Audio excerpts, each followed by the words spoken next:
Let's go to the main screen on the Galaxy and we'll find an application to have a look at. So this is the Audio Evolution Mobile, so I'm going to click on this, and this is what I use when I want to do some recording of podcasts while I'm out and about, or some audio boos, and it really does work quite well.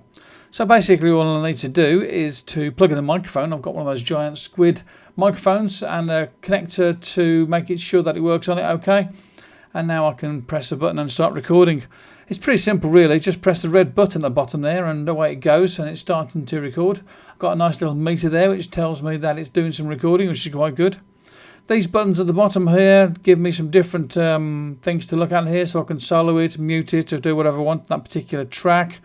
I can do a pan from left or right if I'm using a stereo microphone. And then on this one here I can change some of the way that it's recording, some of the frequencies. So depending on what the microphone is, so maybe on the microphone that I'm using I might want to move the mid frequencies down a little bit, so I can move that across and do some little twiddling and fiddling with it. And then there's this one here, and it's telling me that the mono in, so basically it's using the microphone that is part of the device. Press the white button there to stop the recording, and as you can see I do get a nice little representation of the wave, which is something I quite like when I'm doing some changing, some editing to the sound wave. And there's a few little tools in there, so let's try putting one of these effects on there, and now I'm getting a few different possibilities here. So for instance I could put a compressor on there, and I've got a whole lot of different threshold, ratio, attack time and all that there, and I can choose what I want to put on there. So let's just close that once I've changed the settings. So I've got a compressor running there, and I can put other things on as well. So I could run a delay, a flanger, high pass, low pass, noise gate. That could be useful if you're in a noisy place and you want to set one of those, and reverse the delay and reverb. So that's a whole lot of different things. I can even put a chorus on there. So let's put close on there. So now I'm running that with a compressor and a chorus. And what I'll do is I'll do a mix down of this track here at a later stage and add it to the end of this video, so you can hear what it sounds like with those two things put on there.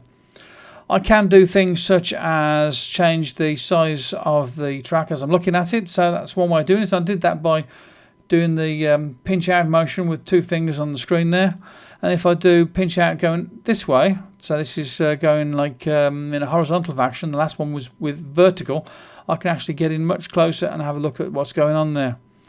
Now with regards to editing, what I can do is I can do some basic editing. So for instance, maybe this bit in the centre here I don't really want at all, so I can actually select that one there, which is for doing some cuts, tap where I want the cuts to be, so beginning and the end of that there, and then I can go to this X here and I can do a delete. Once I've got the delete done, you have to remember then to change back to the pencil icon there, so it gives me back to the edit mode, and I can move things. So this one here, for instance, I can move that, and I can bring that back in again by moving the start of that. So that's another way of doing some editing. So you can take the beginning or the end of a track and make it longer or shorter. And then also what I can do is I can move the whole of this thing along and put it across there, so I'll get rid of the gap.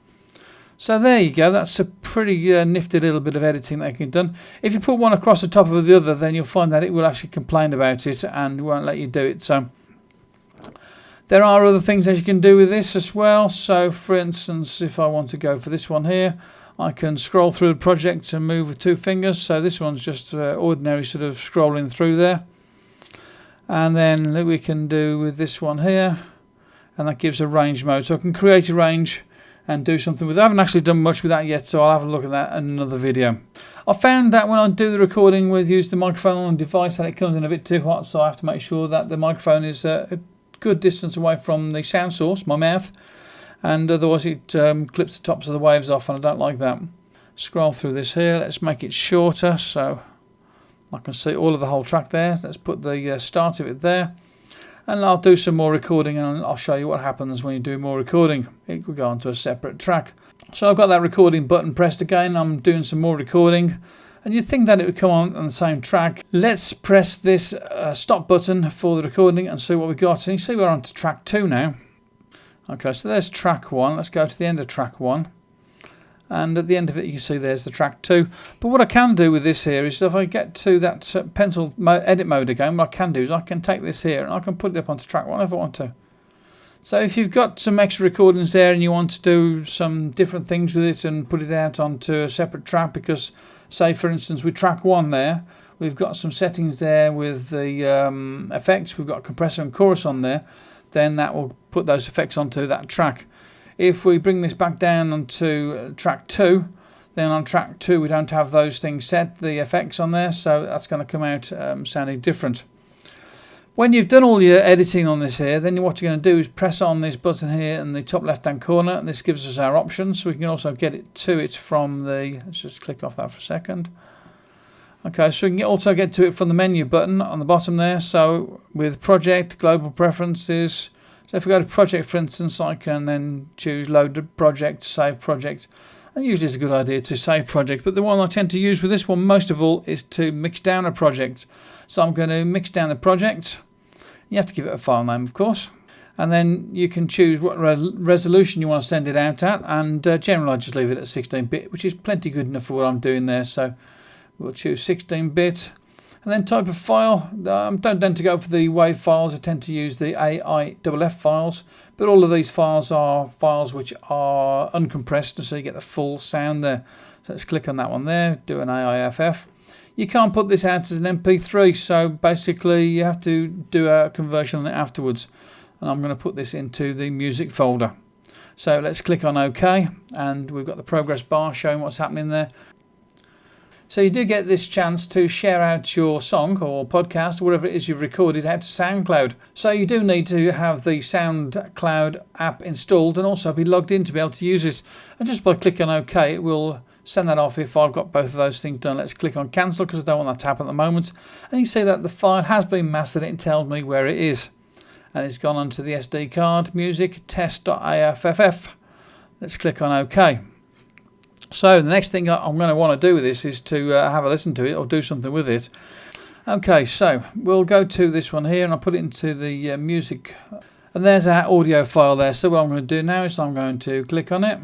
Okay, so I clicked on it once there. Now what I've got there is the choices I can use. A media converter is the one I want to use. So let's go to media converter. And it's better to do this conversion to an MP3 first, because if you don't do it, you've got a file which is far too big for sending out because it's a uncompressed file.